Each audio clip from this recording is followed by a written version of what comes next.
So it's my pleasure to introduce Robert Boyle. It's an allergy specialist in London and a deputy editor for the Cochrane Skin Group. He will represent the latest updates on inflammatory treatment for eczema in network meta-analysis.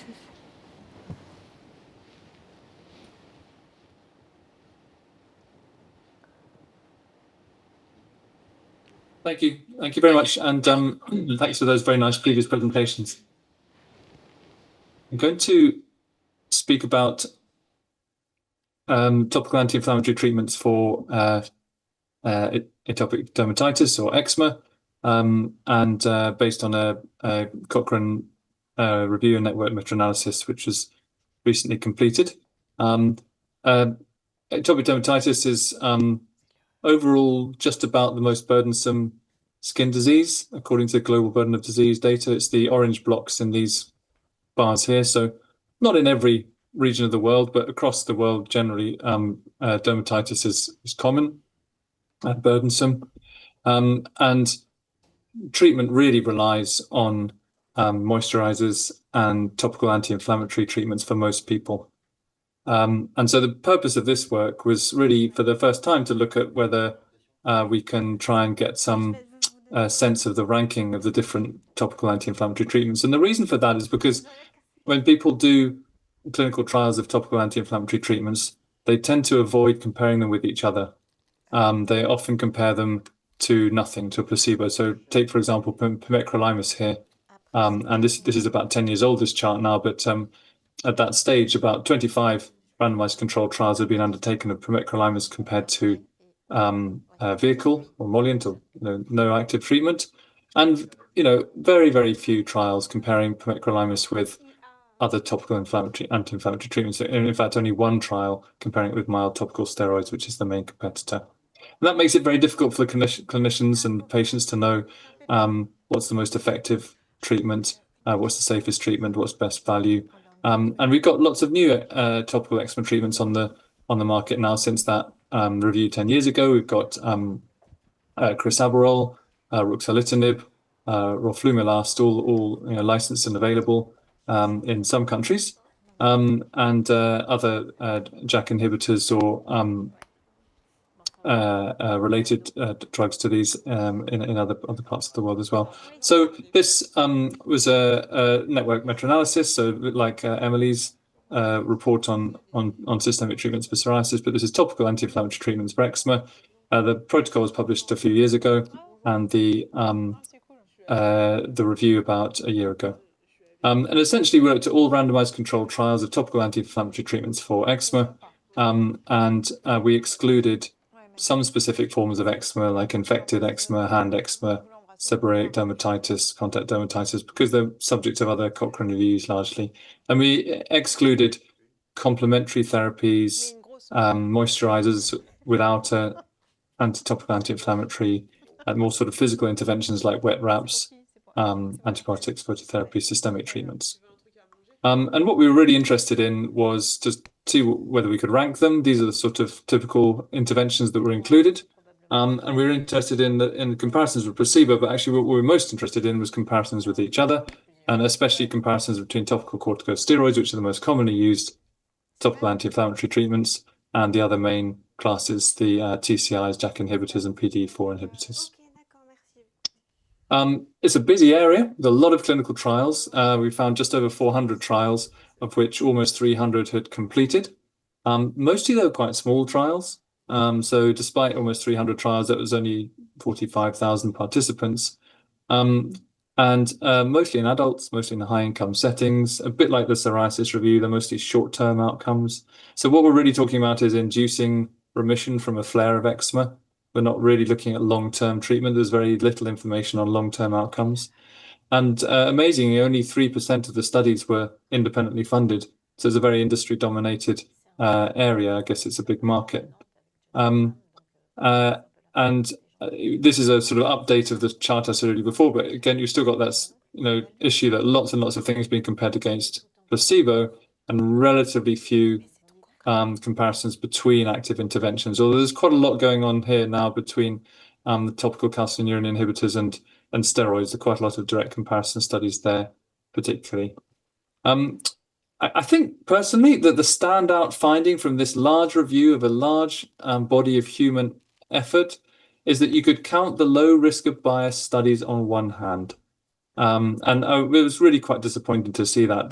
The main issue there was selective reporting. So people not registering their trials or not reporting the results on all of the randomized participants. So excluding people from analysis for what didn't look to be valid reasons, or not registering the trial, not registering it before conducting the trial. And those weren't just historic problems. Those were issues right up until the modern times. So it was really disappointing to see the lack of transparency and sort of complete reporting there. And that meant that our original plan, which was to just focus on the low risk of bias studies, was impossible. It was meaningless to look at the low risk of bias studies because there was so little information from these tiny number of studies. So we had to look at everything. And actually, even when we looked at everything, we found there were issues beyond non-registration and non-reporting of all the study results, because there were often incomplete data. So, for example, here we're looking at patient-reported continuous outcome data. So that's something like a visual analog scale of itch severity. It's a good outcome measure for eczema. 82 trials reported something on that, but we could only actually use data from 29 of those trials. And that's because they're not reporting how many people were analyzed. They're not reporting the standard deviations. They might just report a median and nothing else. So there's just incomplete reporting of the data very, very commonly, so that sometimes only a third of the data clearly available have been reported. So there are real reporting issues in this field. This is the sort of typical analysis. I'm not going to go through all the analyses. There's too much to show you, but this is the sort of typical ranking plot.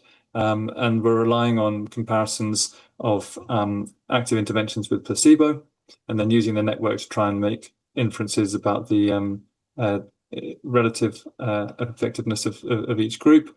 And remember, we're relying largely on high risk of bias data.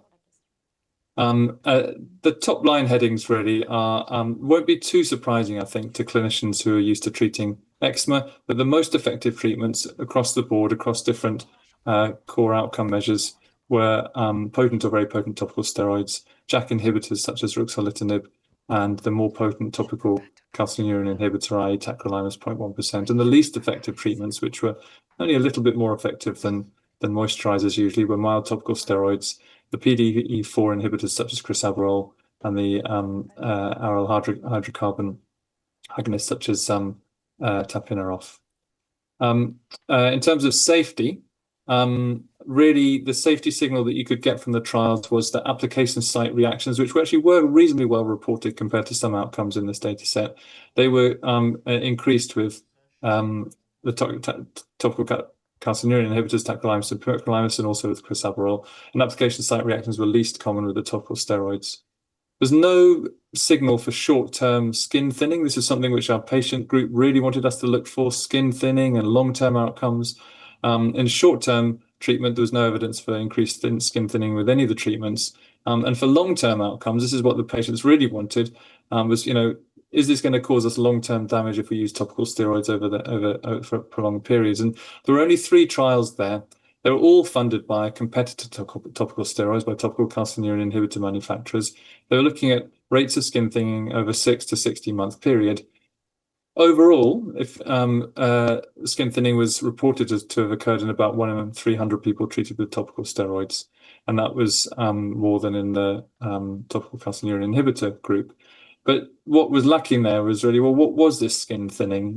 Where was it? How marked was it? Did it resolve once you stopped the topical steroids? There's no information about those things in the trial. So still not really answering the questions which patients want to know. And final thing to say is cost. We looked at cost, which is essentially somewhere between 5 and 20 times greater for the non-steroid treatments compared to topical steroids. So topical steroids much cheaper than all the newer treatments. So in summary, you've got an area where there's very little independent research. There's a lot of concern about bias related to selective reporting. But despite that, you can get a sense that there are more effective and less effective treatments. There are treatments that are more commonly associated with stinging and burning. you can't really address a lot of the questions that patients want about long-term treatment and especially long-term safety. But essentially, there are relatively few reasons to use the more expensive topical anti-inflammatories when you look at this data, the data that we've got so far.